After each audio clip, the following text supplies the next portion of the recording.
If we were to examine the fossil record from Canada to the US and beyond, what would we find? And would it add up to what we read in the Word of God?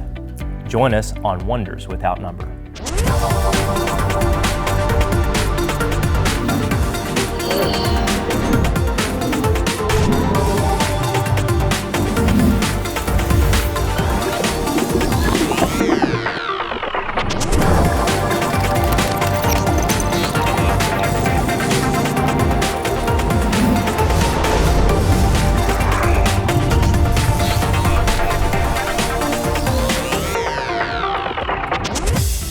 Most of the early founding fathers of geology believed that Noah's flood produced most of the fossils. Most of the creatures that were buried during Noah's flood became most of the fossils we see on Earth. A lot of people look at the so-called geologic timescale, or the geologic column, and they look at the names Cambrian, Ordovician, Silurian, Devonian.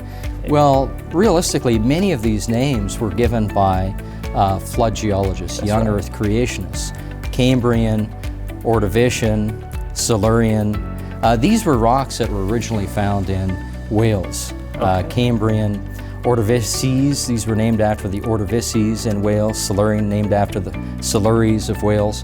And they had nothing to do with evolution or millions of years, but it's since been hijacked, and the millions of years and the concept of evolution has been added to it. So what would be the evidence if creation were true? Yeah, and that's an interesting question, because when you ask many of the atheists, many of the skeptics, and say, well, wait a minute, if creation were true, what would the evidence actually be? I mean, if you don't know what the evidence would actually be if creation were true, how do you know what you're looking at is actually evidence for evolution rather than creation?